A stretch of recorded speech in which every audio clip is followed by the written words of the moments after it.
Well, at the moment it's taking an average of 13 months, and so that process will be speeded up. We're talking a matter of it'll be a couple of months probably by the time we have completed all the legalities.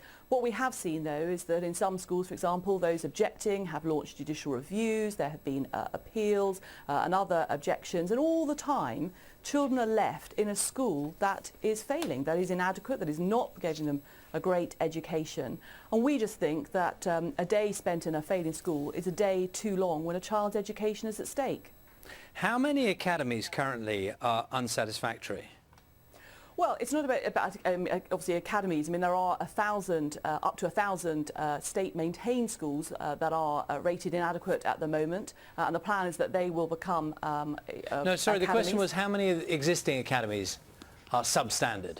Well, I mean, there are obviously academies that are not rated how many of them? Outstanding. Well, I'm not going to go into all the numbers and everything else. Why not? I'm intrigued. Why, you know the number, do you?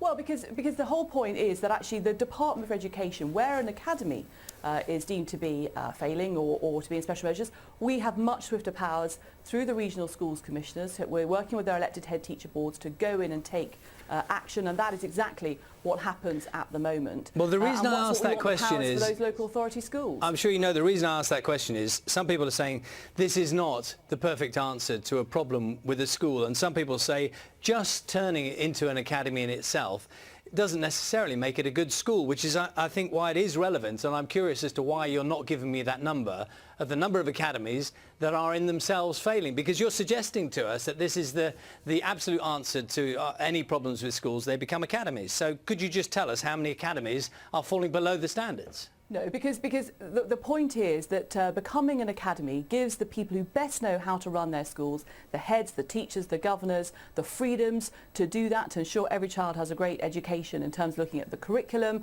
the school day, terms and conditions obviously for staff as well.